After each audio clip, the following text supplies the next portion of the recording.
Muy buenos días, bienvenidos y bienvenidas a esta su casa, el Museo Regional de Chiapas. Siempre es un gusto recibirles y de unos meses para acá empezamos a ocupar este espacio que es más fresco que la sala de usos múltiples. Consideramos que el aire libre inclusive es más sano.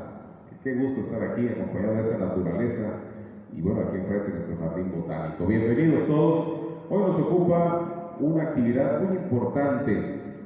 Hoy es el Día Internacional de la Lengua Materna. En todo el país hay diferentes actividades, diferentes encuentros, mesas redondas, siempre con el objetivo de platicar, de conversar, de a veces analizar o polemizar, ¿por qué no?, este tema tan importante en nuestro país. Regiones con hablantes de lenguas que van en decremento, acompañadas en algunos lugares con actividades para fomentar que haya nuevos hablantes, nuevas generaciones. Y por eso hoy quisimos hacer una actividad que pienso tendrá mucha trascendencia. Y me refiero a este conversatorio, así le llamamos, en torno a un texto muy interesante, muy importante, de la autoría del doctor Mario Landayaca, que yo le doy la más cordial bienvenida. Acompáñenme para recibirlo como se merece. Me refiero al libro Vocabulario de Uso de Chiapa de Corzo y su área lingüística. Lo pongo a la vista, un texto muy interesante que hoy vamos a conversar y platicar sobre él. Y para eso tenemos invitados especiales. Nos da mucho gusto recibir en este museo regional al integrante, nos congratulamos, integrante chiapaneco de la Academia Mexicana de la Lengua, recientemente recibió la medalla Rosario Castellanos y bueno, premio Chiapas además, y lo recibimos con todo el corazón y todo nuestro cariño. El maestro Óscar Oliva, bienvenido.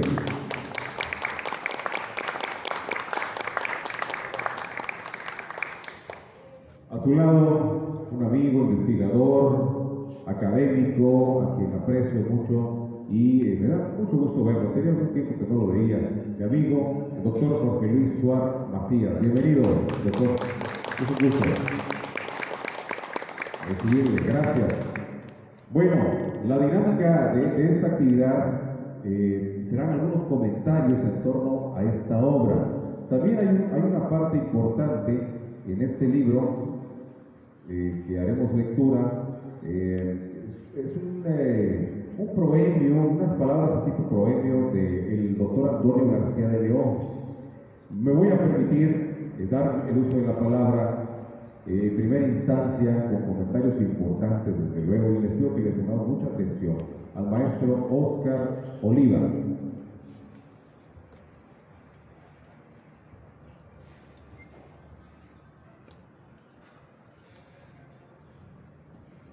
Pues buenos días, amigos y amigas.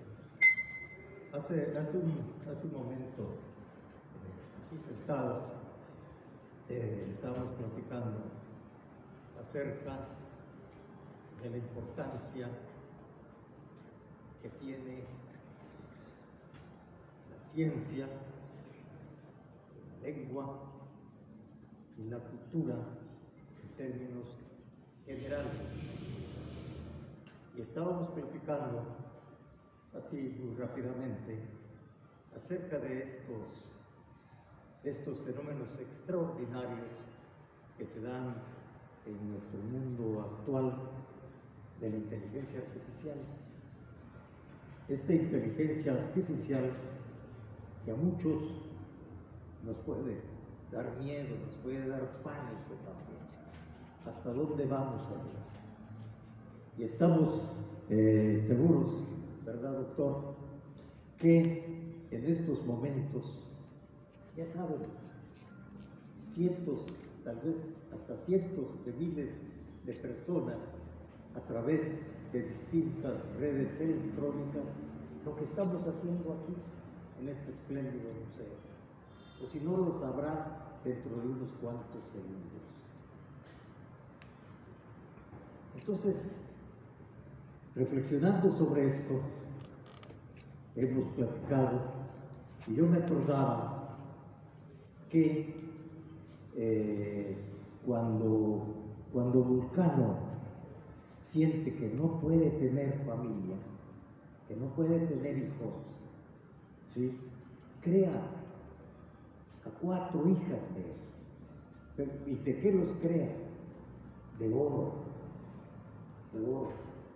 Él no tenía el poder de que hablaran. Él no tenía el poder de que estas muchachas fueran inteligentes. Pero al conjuro o a la relación con la diosa Atenea le dan voz e inteligencia a estas 4 muchachas. Y por supuesto trabajan con el padre construyendo más personas de oro, de cobre o de hierro. Y otro dato también clásico que en estos momentos recordé es que en la Odisea, en un pequeño fragmento, no recuerdo en qué canto de la Odisea, los fenicios, que eran, lo sabemos todos, que eran navegantes por excelencia, crearon un buque que no necesitaba de remos, que no necesitaba de velas, incluso no necesitaba de viento para navegar. Entonces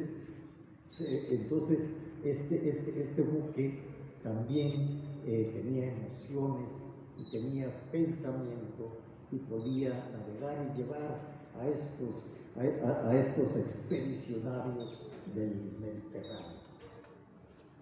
¿Qué sucede con esto? Sucede que la integración de la ciencia, de la filosofía y de la poesía siempre han estado juntas, y que en muchas maneras tanto la ciencia, por supuesto que la filosofía y la poesía se expresan con palabras, con lenguaje,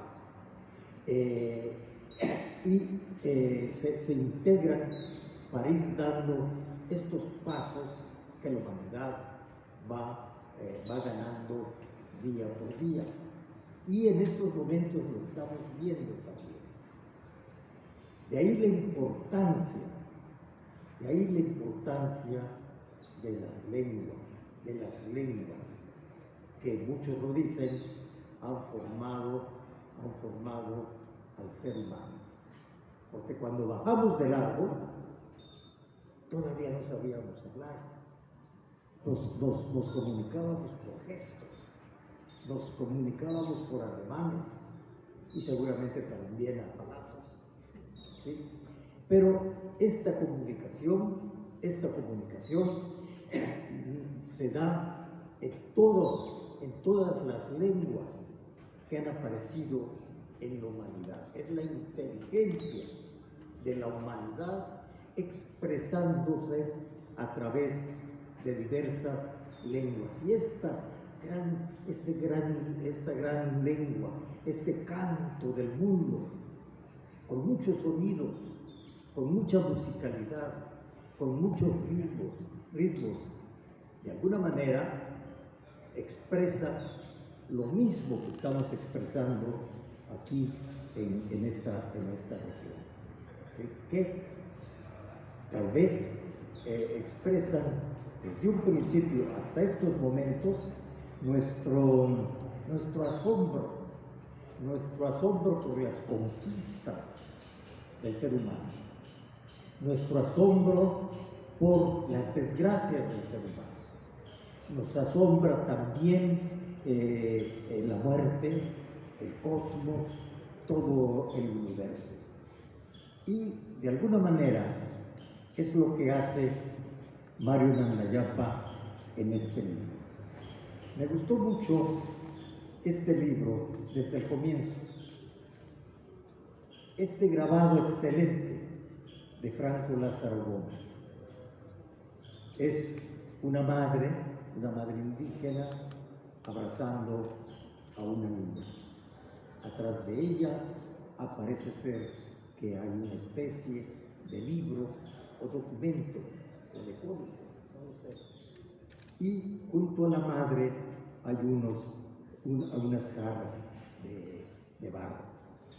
Pero al verlo, yo pensé, ¿qué le ha dicho la madre a la niña? ¿Cómo la ha arrullado? ¿Con qué canciones? Y la niña, ¿cómo ha recibido esas canciones o la voz de la madre? Y lo recibió con la lengua chiapa. Se expresó esta mujer y esta niña con esa lengua. Entonces, qué importante es que en estos momentos estemos reunidos aquí para conversar y platicar un poco acerca del vocabulario de uso de Chiapa de Corzo y su área lingüística. Muchas gracias.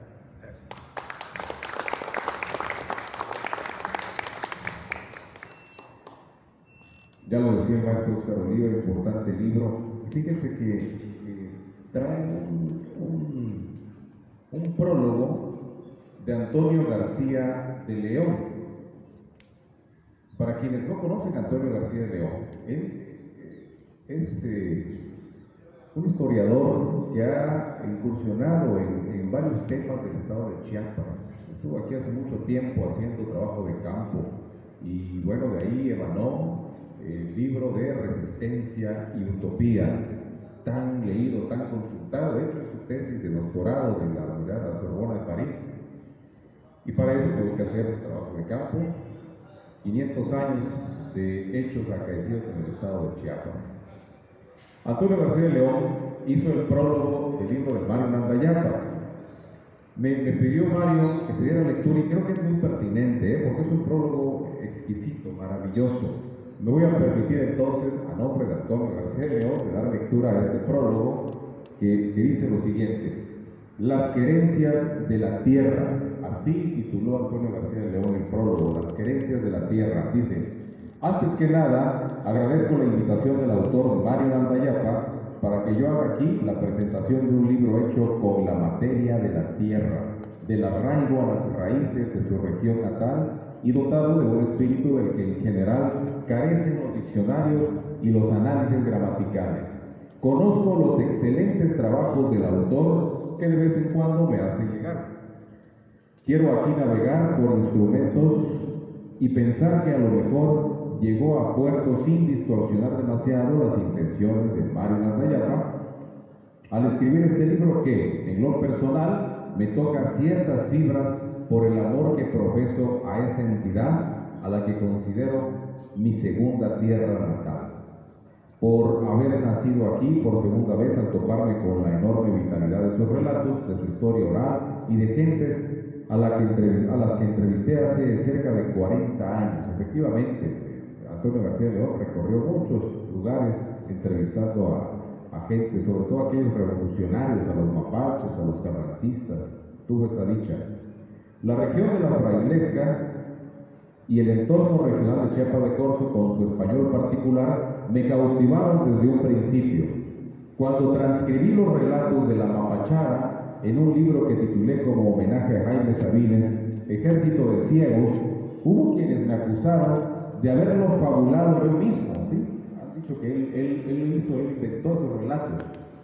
Algo imposible. El lenguaje particular de esos valles es inimitable, como el de la media luna de Juan Rulfo y Pedro Páramo. Y por fortuna, esos relatos yo los había grabado en cinta magnética y yacen hoy, para quien quiera consultarlos, en la Biblioteca Orozco Iberra de la Dirección de Estudios Históricos de Lina, en Tlalpan, Ciudad de México. Es un regocijo escuchar esas entrevistas, sugiero que puedan consultarlas, súper interesantes, ahí están todas las citas. Así que, al recibir y leer el libro que ahora presentamos, muchas memorias se agitaron en mí, pues aquí Mario se refiere a las formas del español local en una de las regiones más emblemáticas de Chiapas, el corazón mismo de una entidad federativa en donde la diversidad étnica y lingüística constituye su razón de ser y parte inalienable de su propia historia. Es un todo, un inventario de términos, frases que semeja a un verdadero gabinete de curiosidades. Tiene además una pátina y un sabor antiguo que lo hacen irrepetible. Hay aquí también una premisa que pienso es didáctica, la de un maestro que devuelve a su tierra, a su matria, como decía don Luis González, el conocimiento y la experiencia de sus mayores, algo así como cualquier libro en cualquier lugar para cualquier persona. Esta era justamente la frase que definía la labor y el pensamiento de María Moliner, la mujer que con un lápiz y un papel elaboró en España el diccionario del uso del español, con el que pretendió acercar la educación a su propio pueblo, que vivía sumido en el analfabetismo y la incultura por culpa del franquismo. Ahora bien, este diccionario de uso, el redactado y compilado por Mario Mandayapa, de seguro ha sido gestado en pequeños cuadernos de notas. Contiene además parte del alma local y la nostalgia de quien ha hecho del español de esta parte de México y de la lengua de los Chiapas el principal motivo de su vida, al grado de soñar, como él dice, en una lengua que le fue heredada de su padre, gran filólogo de la tierra, Mario Aguilar Penagos, que recibirá en su tumba un ejemplar de la obra y de seguro lo conoce desde el primer momento en que la inspiró en su hijo y desde allí la vio crecer. La sabiduría del autor dejó entonces subrayado este pensamiento que es toda una proclama de convivencia y civilidad frente a los comportamientos excluyentes que advierte hacia uno de los pueblos indígenas de Chiapas que no pertenecía a la familia maya ni a los náhuatl trashumantes que cruzaron en migraciones hasta Centroamérica. Si hay una identidad, podríamos decir que hay que buscarla en el amor a la tierra, en los vocablos de una lengua otomangue cuyos parientes más cercanos son los mangues de Nicaragua, de Monimbó y de Nandaimé, ni más ni menos. Hay aquí demasiado amor al país nacido o vivido, amar a sus montes, prados, bosques y a su río grande, amar a su idioma y sus costumbres, sin exclusivismos y rebuscando en sus orígenes filológicos y lingüísticos, amor a sus grandes hombres, y no solo a unos cuantos, amor también a los vecinos y a los que no son como nosotros, y a la única posibilidad de creer en unidades, identidades y cosas por el estilo es cultivar el amor a las palabras, las leyendas y los mitos de la tierra. Imagino a Mario como un filólogo y un maestro de la vieja escuela, empeñado en los intereses de su pueblo, como un maestro preocupado por hacer ciencia en y desde la escuela, frente a los intereses de los estudiantes y de los habitantes de su región, a quienes este libro parece ir dedicado. En este contexto surge la construcción de una historia colectiva, transportada por las palabras, ya sea individual o local, como estrategia para abordar el estudio de la historia, aportando importantes elementos para trabajar con sus coterráneos en una época en que la herencia común tiende a olvidarse. En la construcción de la historia individual o local, en donde es imprescindible tener en cuenta la colectividad que ha vivido el proceso histórico, incluso, en el caso de la historia de vida, los procesos que vive el individuo inmerso en esa colectividad. Por ello, es necesario construir la historia desde y con la comunidad en busca de contribuir a la concienciación de ser sociedades con historia y fortalecer desde allí un sentido de colectividad y pertenencia a un grupo particular.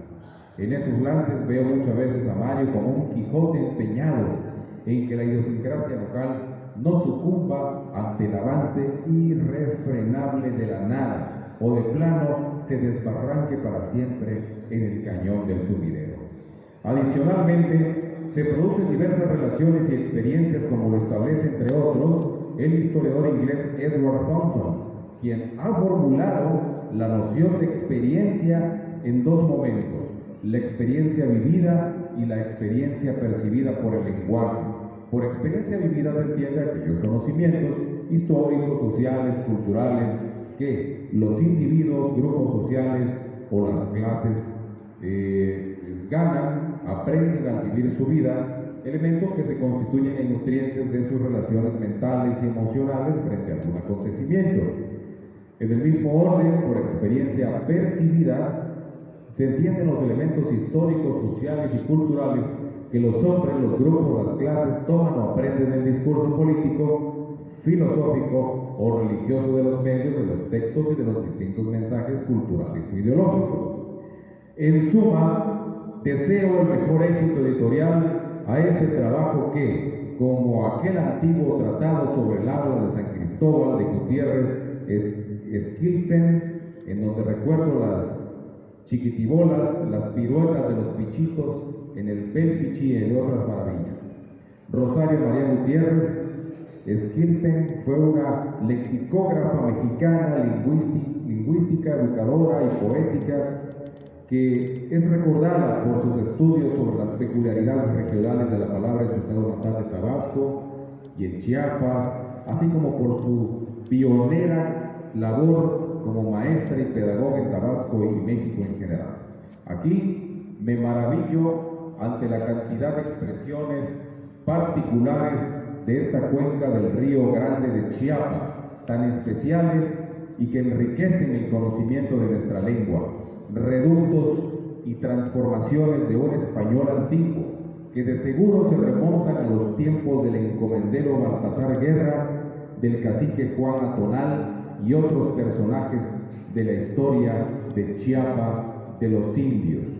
Quiero felicitar al autor y espero que las jóvenes generaciones abreven de este diccionario de uso, usándolo para fortuna y trascendencia de la matria chica.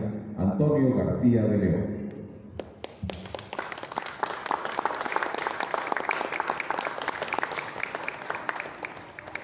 Vamos a dar la palabra al doctor Jorge Luis Suárez Macías. Muchas gracias. Muy buenos días. Quiero agradecer al doctor Mario me haya invitado a participar en este evento en el que, para el orgullo mío, estoy al lado del maestro Diva, poeta que tiene muchísimos años de haber trascendido fronteras con su poesía y con su pensamiento. También me da mucho gusto saludar nuevamente a Valente Molina, director de este precioso museo. Y creo que efectivamente el espacio es muy apropiado para que podamos estar hablando hoy de un tema que creo que es tan complejo que no lo vemos en su verdadera magnitud. Yo diría que hay sabios griegos que dijeron que la Tierra era redonda, pero con Cristóbal Colón y luego con los portugueses como Magallanes, Sebastián Elcano, demostraron que la Tierra era redonda.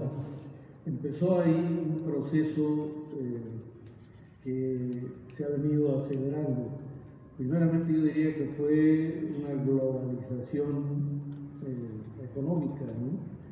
La necesidad de mercadear, de intercambiar productos para obtener beneficios económicos, fue uniformizando procesos.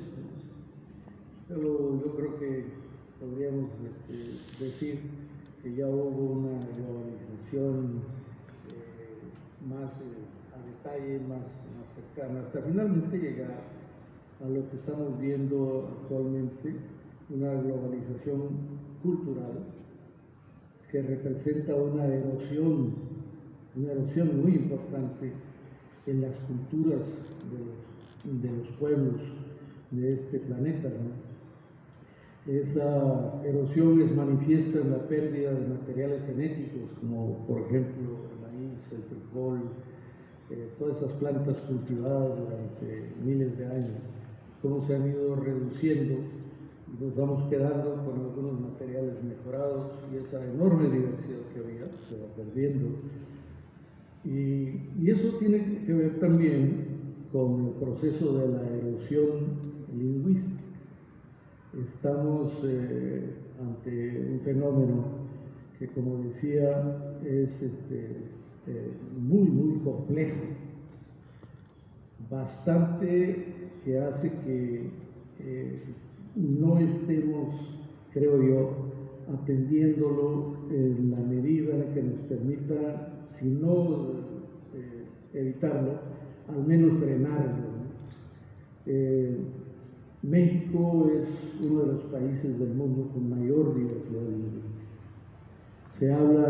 En este país se hablan 68 lenguas que están reconocidas, 68 lenguas, y alrededor de unas 360 variantes de todas esas lenguas, lo que hace que haya una enorme diversidad relacionada con la cosmovisión, relacionado con la forma de entendernos, con la forma de ver la vida y sus quehaceres.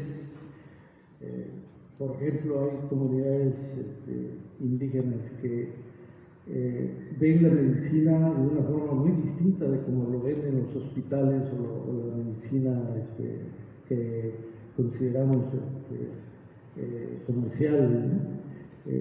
Hay una interpretación de la salud que tiene que ver con su entorno, ¿verdad? El hombre y su entorno, el hombre y lo que observa, lo que ve, lo que siente, como parte de su salud. Y eso no lo tiene la medicina que tenemos aquí en los hospitales, ni lo que se enseña en las universidades. Entonces, creo pues que hay ahí algo que tenemos que prestarle más atención, porque estamos viendo cómo las lenguas se están apagando a una velocidad cada vez mayor. Hay, diríamos, un lingüicidio, están desapareciendo mes a mes. Lo que originalmente era alrededor de 8.000 lenguas que se hablaban en el mundo, se está reduciendo rápidamente, ¿no? Y lo estamos observando en el caso que hoy nos trae con su obra el doctor Fernando Yapa. Nos está hablando de la lengua chiapa, la lengua que él considera latente, pero que si no ha sido por Mario Aguilar Penado, esa extraordinaria labor desarrollada para hacer un diccionario que yo diría está muy completo, muy bien hecho desde mi punto de vista, para conservar todos esos términos que lo hablaron los de Chiapa de Corzo y toda su zona de influencia que llegó a Villaflores, Villacorso, La Concordia y más allá, que fue el señorío de los Chiapas, ¿no? Entonces hay ahí pues de ahí su importancia, de ahí la trascendencia que puede tener este vocabulario del uso de Chiapa de Corzo en su área lingüística. Quisiera también señalar que de 120, varía un poco las estadísticas, pero alrededor de 120 millones de mexicanos, nos quedan ya alrededor del 5% de hablantes de alguna lengua. Cada vez se reduce más, aunque hay algunas lenguas que perviven, que están ahí, como el náhuatl, por ejemplo, que hay una población tanto numerosa que lo habla.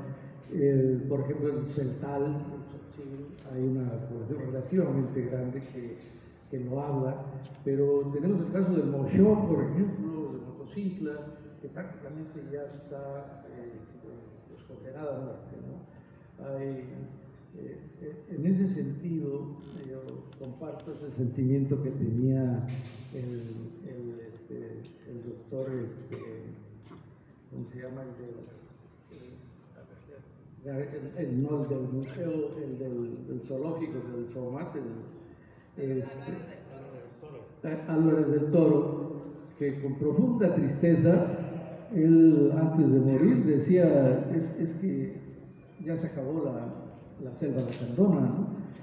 Ya la veía venir, veía un proceso ya prácticamente inevitable con el que se está destruyendo uno de los grandes tesoros que tiene la humanidad. Y en el caso de las lenguas, es, que considero yo todavía más grave, porque el lenguaje es lo más refinado que ha desarrollado las culturas en el mundo. Cuando el hombre empieza a hablar, cuando ya empieza a entenderse con términos, su imaginación se dispara, está haciendo uso de una imaginación en la que nos diferenciamos de los animales. Y mientras más elaborada es la comunicación mediante el lenguaje, mayor es el poder de imaginación que tienen esas personas y su cultura, mayor riqueza vamos a encontrar en lo que ellos entienden, manejan, transmiten, y de ahí el que no sé por qué me haya invitado el doctor Nandayapa a estar aquí con usted, doctor, a compartir esta mesa. Supongo que porque estuve en la UNICH, y la UNICH pues maneja una población de estudiantes de diferentes etnias, o bien porque actualmente soy presidente de la Real Academia de la Lengua, que también tenemos un diccionario que está intentando recuperar los términos de esa zona, aunque ahí lo hacemos en broma. El doctor Nandayapa conoce profundamente serio el trabajo que está buscando muchos términos que vienen de la lengua chiapa.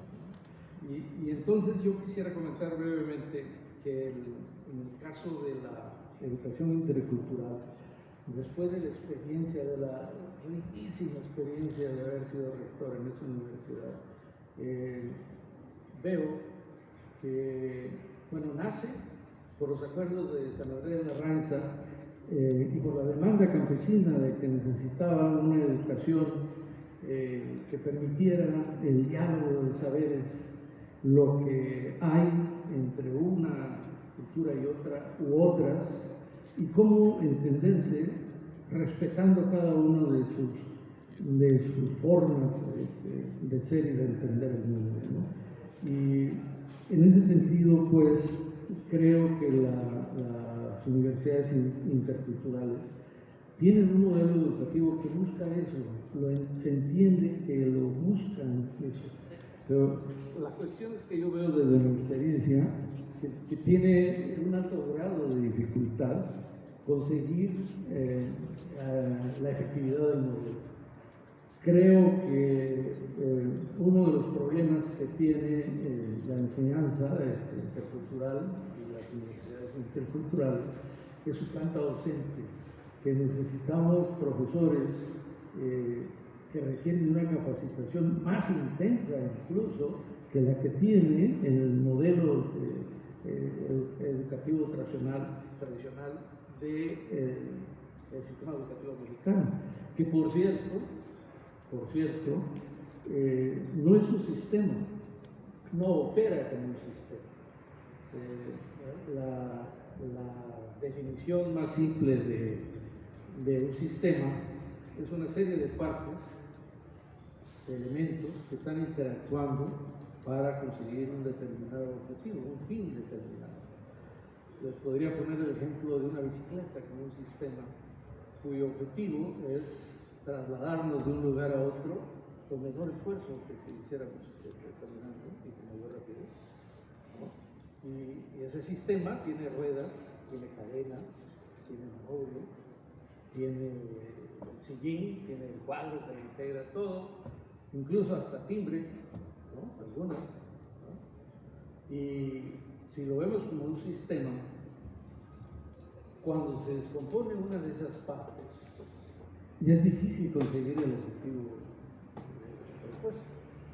El sistema educativo mexicano tiene un defecto enorme que lo considero vigente, todavía no se ha resuelto. Yo lo vengo comentando desde hace como 20 años. No hay una interrelación entre los diferentes niveles educativos. Es decir, los niños que salen de preprimaria y que van a primaria, los maestros de preprimaria no saben el grado de eficacia que están obteniendo con sus enseñanzas para que tengan éxito en el nivel primario. Y lo mismo es en primaria. No saben cuántos se fueron a estudiar la secundaria, y cuántos se quedaron, cuáles tuvieron problemas con algunos de los temas que debieron haber sido atendidos en ese nivel. Y así vamos hasta el final y encontramos que efectivamente nuestro sistema educativo mexicano no está cumpliendo cabalmente con la finalidad de formar ciudadanos profesionales capaces de vivir en sociedad, en un marco de ley que también tiene obligaciones, ¿no? Entonces, en ese sentido, pues, yo creo que nos está haciendo falta para entender y para atender la pérdida de lenguas que está sufriendo el mundo, y en particular Chiapas. Chiapas tiene registrado 12 lenguas y se están perdiendo a una gran velocidad. El doctor considera que la lengua chiapas está latente, bueno, le está enseñando a su hijita Evita, él lo habla, pero realmente ya no hay posibilidades de recuperar como quisiéramos la lengua, al menos no en mediano plazo. Y eso está sucediendo con otras lenguas que se están perdiendo. Cuando cumplió 20 años la Real, yo escribí un librito y ahí yo menciono que el quiligua que está mencionado como una de las lenguas en grave pérdida ya, mencionaba que lo hablaban unos cuantos nada más en la comunidad, pero sucede que el fenómeno no está siendo estudiado de manera sistemática. Es decir, ¿qué factores están influyendo para que se esté dando esa pérdida acelerada de diversidad lingüística? Para entonces tomar las medidas adecuadas, para entonces poder atender mejor, con mayor eficiencia, el problema, ¿no? Estamos pues, entonces, necesitamos, creo yo, hacer un estudio sistemático y que no nos suceda como yo lo veo, y perdonen, pero a mí me parece que es como un enfermo. El problema de la pérdida de diversidad lingüística es como un enfermo que lo están atendiendo 10 especialistas, 10 de los mejores médicos que hay, ¿no? Pero 9 nada más están tratando de entender cuál es la enfermedad que está teniendo, que está matando al enfermo. Y solo uno, creo yo, es el que tiene intención de salvar al enfermo. Los demás están viendo nada más cómo muere para entender efectivamente el proceso de la enfermedad, pero poca gente, veo yo, en las instituciones, como, bueno, no quiero mencionar nombres, pero INALI y algunas otras de las dependencias del gobierno, yo no veo que le estén dedicando los recursos, ni las personas, ni bueno, todo lo que debía de hacerse para poder frenar esta pérdida de diversidad lingüística, que es un verdadero tesoro inmaterial de Chiapas. Deberíamos, pues, de felicitar, y lo estamos haciendo, yo desde siempre lo he hecho, el trabajo de Mario y ahora el doctor Mendayapa, que ha escrito ya varias obras en ese sentido, y es un aguerrido defensor de la lengua chiapa, pero es un ejemplo también de cómo deberíamos de actuar en las otras lenguas si no queremos pagar las consecuencias. Muchas gracias.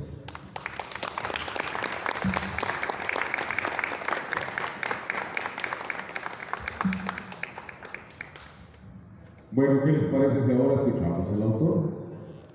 El doctor Mario Mendayapa. Bienvenido. Bien, agradezco pues estar en este escenario No, voy a hacer 4 comentarios, desarrollar 4 ideas. Una, el texto en esta ocasión es un pretexto, no es el fin, es únicamente el texto. ¿Qué es lo que me interesa realmente, ¿no?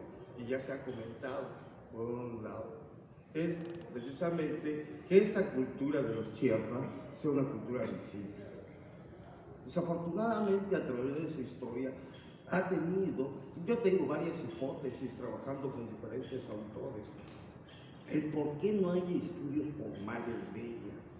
Son pocos los autores que se han acercado a la obra y a la misma cultura de los Chiapas. Entre ellos es Rick Hughes. Y la otra es precisamente esto, de lo que comentaba aquí el doctor Schwartz, que es una cultura latente. Esta dicotomía que se ha venido trabajando de tiempos atrás, de que es una lengua muerta. No.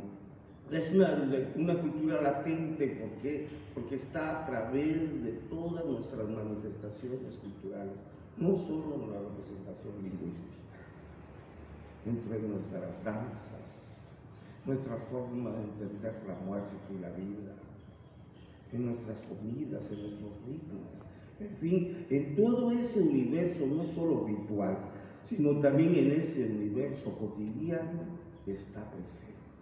Una vez platicando con Abraham Young, un lingüista, que dice, es la hipótesis que trae, dice, mira, yo estoy seguro que la cultura de los Chiapas aún sigue presente a nivel conceptual.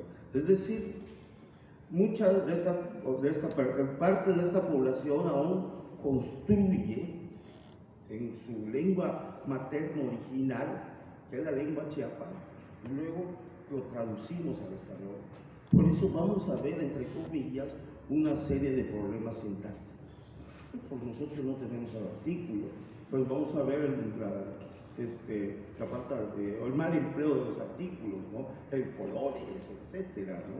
Las construcciones sintácticas y demás. Esa es una hipótesis muy interesante, ¿no? Porque esto es muy complejo, precisamente los niveles conceptuales y los niveles fonéticos. Antes de decir algo, yo ya tengo la presencia del árbol a nivel conceptual, ¿no? Entonces, de todos esos procesos, es un proceso muy importante que se tiene que venir trabajando, ¿no? Y no queda reducido a una región. Desafortunadamente, desde el periodo de la colonia, Chiapas ha sido regido por regiones económicas y políticas ahora. Esto crea precisamente que ahora estemos separados, divorciados por estas grandes fronteras invisibles, por estas grandes fronteras culturales ahora, constituidas por fronteras políticas. Ya la gente de Tlaxcala ya no se siente hermana de la gente de Chiapas, así como lo de Chiapilla, cuando realmente aquí debería trabajarse, todo el mundo realizar su trabajo de región, de nación, de esta gran cultura, ¿no?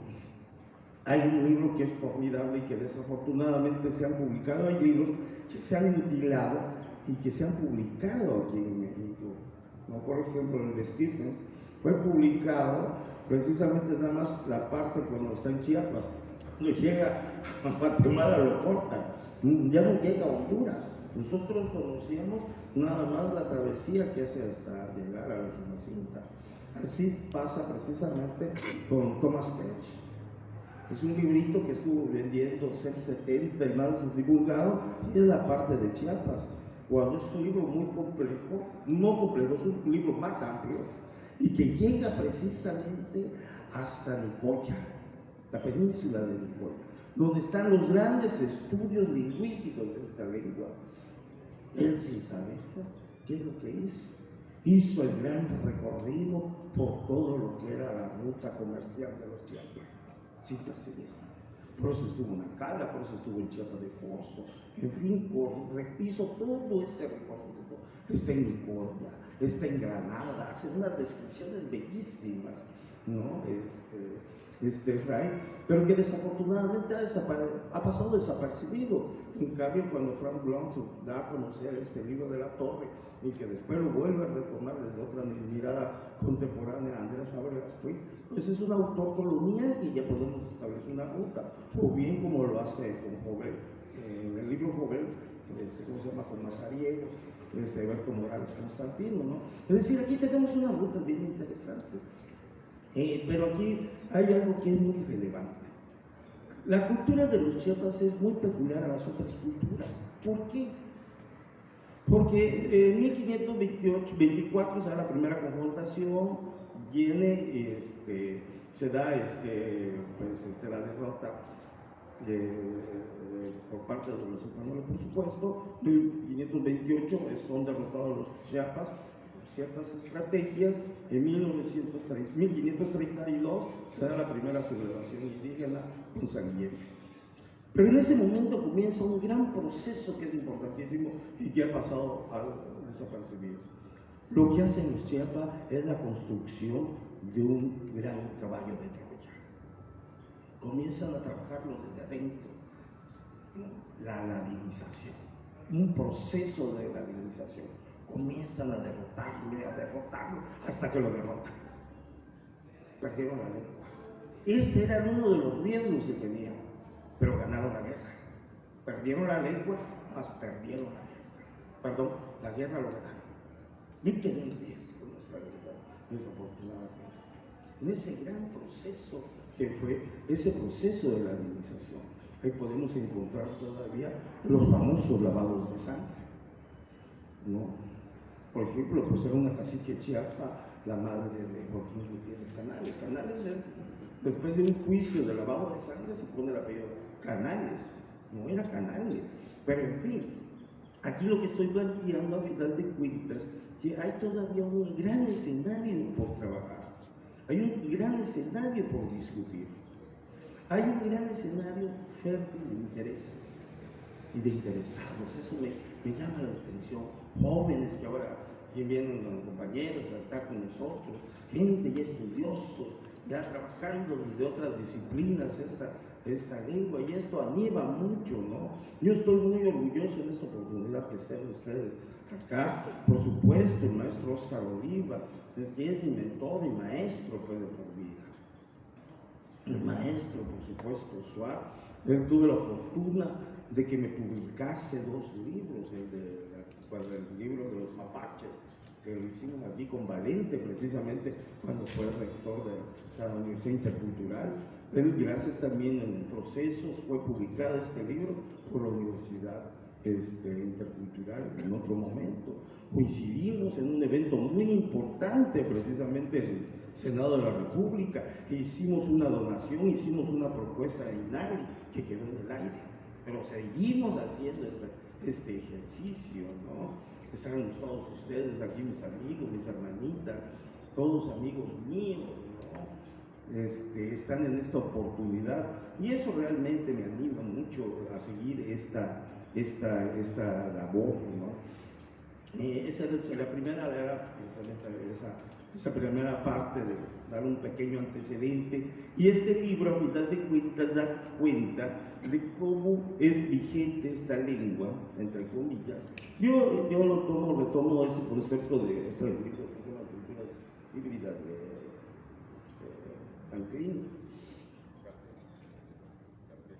Canclini, C. García Canclini.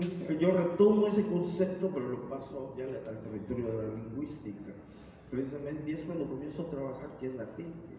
Es decir, te siguen toda esta carga de palabras que seguimos empleando, ¿no? Es decir, no queda reducido a una serie de toponimias. No, va mucho más allá, ¿no? Va a todos esos usos cotidianos presentes, ¿no? Entonces eso me entusiasma mucho, ¿no?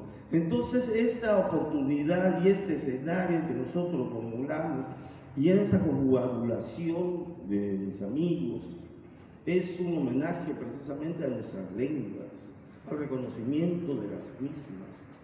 Y en segundo momento es también un reconocimiento especial al maestro Óscar Oliva. Para él tiene un gran trabajo profundo desde cuando aquellos jóvenes se iban aventureros a San Cristóbal con Juan Barrelos y todo, la naciente espiga amotinada, cambiando el mundo, precisamente, y ya con esa idea, pero no fue posible. Y por supuesto, otro personaje que es importantísimo y que voy a leer, con esto voy a cerrar, un fragmento, y es un homenaje a Juan Bañuelos Chamorro, ¿no? Esto es cuando él recibe el premio Chiapas en 1984. Voy a leer un fragmento de la misma. La verdad es que he aceptado en mi persona este homenaje, premio Chiapas, transitoriamente para restituirlo a la poesía que han creado desde hace 4 siglos nuestras comunidades indígenas. Y siento urgencia en restituirla esta misma noche, ya que la disolución entre la poesía y la sociedad actual, sometida a certidumbre de toda índole, va en aumento. Para situarlo mejor, citaré unos textos escritos en un lapso de más de 4 siglos de sometimiento de los indígenas chiapanecos y guatemaltecos, creadores del Popol Vuh, de los anales cachiqueles, de los poemas lacandones, oxiles, celtales, tojolabales y otros. El primer testimonio fue escrito por el más grande defensor de los indios, Fray Bartolomé de las Casas, quien figura el corazón mismo de nuestra lucha por la justicia. Y pasaba esta cosa asombrosa, que las españolas iban a los poblados y encontraban estas pobres gentes trabajando tranquilamente en sus tareas, con sus mujeres y sus hijos, y allá ellos los mataban a punta de lanzas y despedazaban sus cuerpos. Esto escrito por Fray Bartolomé. El segundo texto lo retomé de una probanza de méritos y servicio de don Baltasar Guerra de la Vega, exterminador de los indios chiapanecas, quien se negaba a pagar más tributos de los acordados para que el Dios y el rey. Este testigo dijo que vio que los dichos chiapanecas del dicho estrecho se echaban algunos al río, porque no se sabe si morían o no. Y asimismo vio cómo se despeñó una mujer en un risco grande y algunos naturales de dicho pueblo. Otro texto de Rosario Castellanos, y los traje de un informe que la escritora envió al Instituto Indígena de la Ciudad de México en 1952. Después de una gira por Ochuco, el recibimiento del maestro Ochip fue hostil. Vio nuestra presencia con desconfianza. Luego supimos que cuando la campaña del DDT había castigado azotando 6 veces a los que habían acudido a pedir aquel producto, aseguraban también que los habitantes, que el maestro obligaba a sus alumnos a que le llevaran cargando a San Cristóbal, porque no les gustaba andar a caballo. Un texto más proveniente de los indígenas que están refugiados en Chiapas, perseguidos en la dictadura guatemalteca. Cuando estos llegan a nuestras casas, se apoderan de los niños y con la radilla les rompen las columnas vertebrales, cuelgan a las mujeres y se ahogan a los hombres en el río y los matan a golpe de fusil. Después les prenden fuegos a nuestras casas. Y por último, un texto de 1984 de la región de Simojovel. Trabajé de 6 a 6 dentro del agua, nos dice. Ya empezó el agua, vayan a trabajar. Empecé a trabajar como a los 10 años. La casa grande la construimos con paja, después le pusimos el material, los peones acasillados los acarreaban todo. Cuando pedimos dinero al patrón, nos daba un papelito para comprar una tienda. Cuando nos enfermamos, no hay más papelito que un mejorar. Esto, señores y señoras, no es ninguna novela, ni un argumento de película, ni un poema épico. Ha sido la realidad de Chiapas durante más de 400 años. Es peor que los latifundios se han modernizado.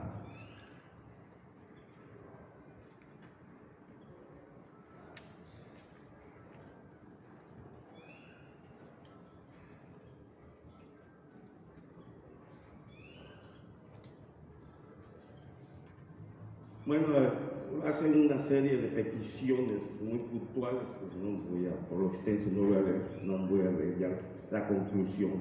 En manos de don Samuel Ruiz, dejo el premio metálico, el dinero que implicaba el premio Chiapas, porque nadie conoce y ha comprendido como él su sufrimiento de nuestros mayas, chiapanecos y guatemaltecos, y nadie sabe como él de sus necesidades más inmediatas. Las palabras dejan de ser un solo signo para participar en las cosas mismas. El lenguaje poético no imita más a la naturaleza ni explica como una demostración filosófica, sino a que hace seguir una nueva realidad. Este es mi oficio y la mejor herencia de mis antepasados es que la poesía nace de una experiencia, o sea, todo lo que hace resplandecer al hombre, de aquello que hace despertar en el poeta la conciencia de su condición humana. Gracias. Y un nuevo homenaje al maestro Oliva y al gran Juan Manuel. Muchas gracias por sus palabras, doctor Mario. Son los comentarios. Si alguien de ustedes tiene un comentario con toda confianza, adelante, que está bastante en el micrófono. Si no hubiese comentarios, nos queda más. Adelante, señor, por favor.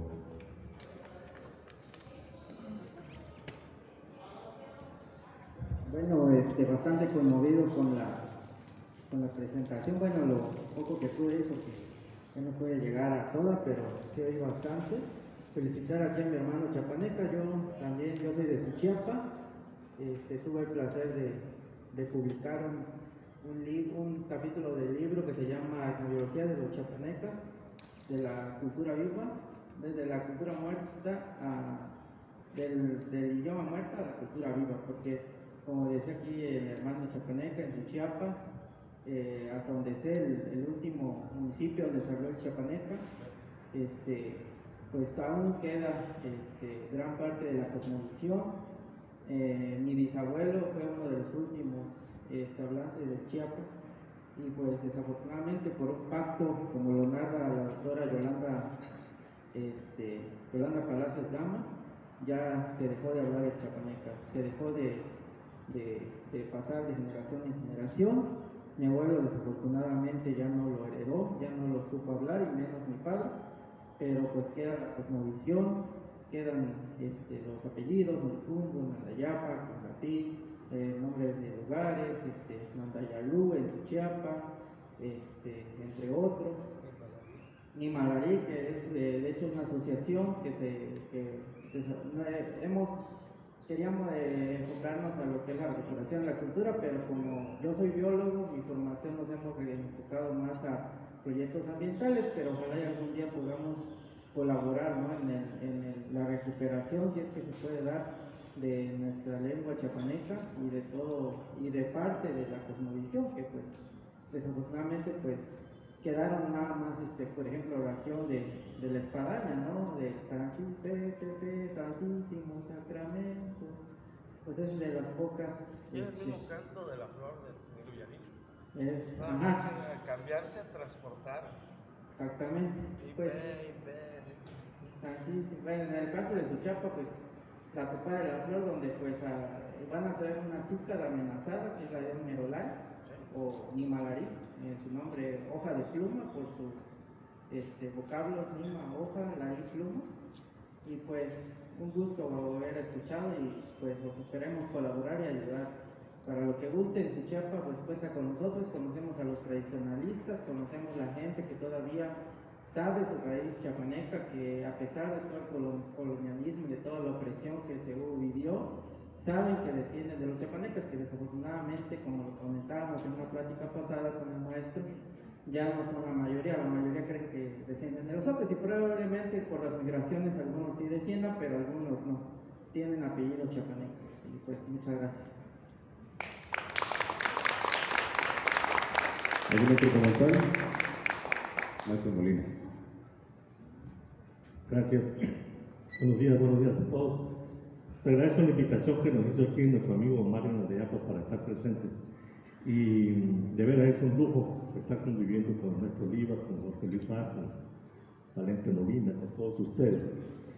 Mi comentario va a ser muy breve y coincido obviamente con los comentarios que nos hicieron aquí ambos presentadores en el aspecto de Ernesto Oliva cuando decía que por la cuestión de la modernización que actualmente existe a nivel mundial, pues ya de hecho va a haber un momento en que con las nuevas generaciones ya no nos vamos a entender porque ellos están creando su propio lenguaje.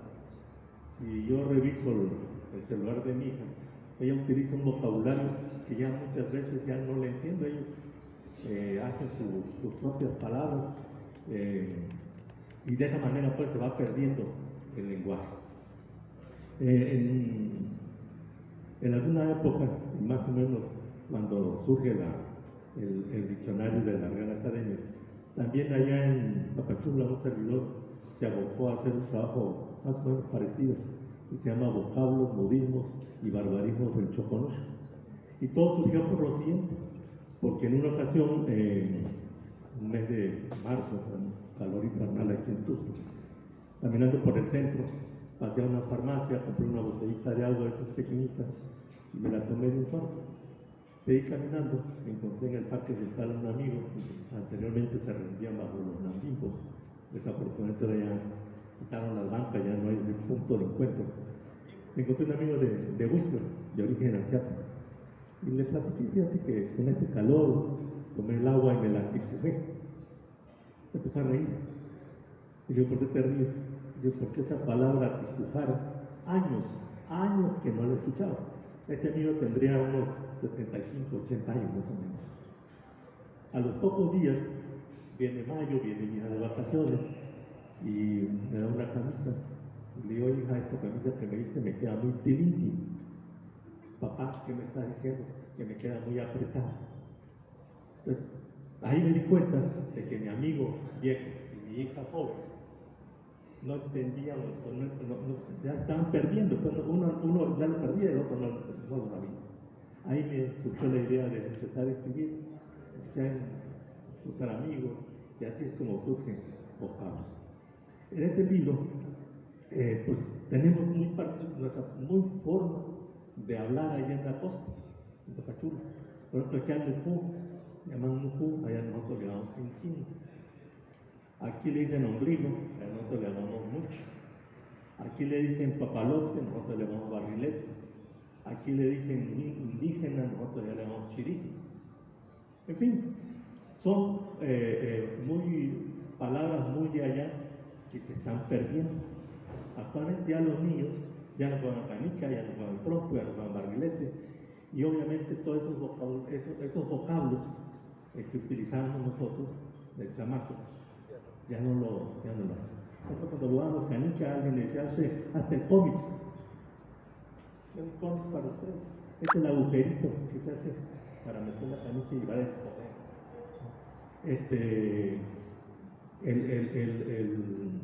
el juego del barrilete, ¿no? Le ponía uno al zarapico, tenía sus variantes, el zarapico, la paloma, el cubo, etc. Y cuando el hilo, así es una cumba, tiene mucha cumba, y hay que darle tastas. El tastas es el golpe para que el barrilete vuelva a ocupar su lugar. De esa manera, pues, el Chiapas tiene sus diferentes regiones donde habla totalmente diferente. ¿Qué se nos está perdiendo? Es muy cierto lo que decía Jorge Luis. El mochón, el cachiquel, el mam, ya no se habla. Hace unos días estuvimos en el Congreso, a invitación de uno de los diputados, y Edwin Rodríguez tocó el tema muy específico precisamente del mochón. Y digo, no existe, no es una lengua, ya no se habla. Yo solo nunca lo pude aprender, nunca me lo pudieron enseñar, porque ya no, se perdió.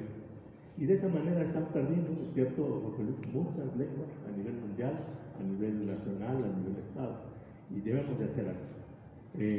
Creo que todavía hay tiempo, estamos a tiempo, por ahí un poema, de poder resarcir, de poder aportar, de poder apoyar, de que estas lenguas no se pierdan. Felicito a los organizadores. Gracias, Mario, por la invitación.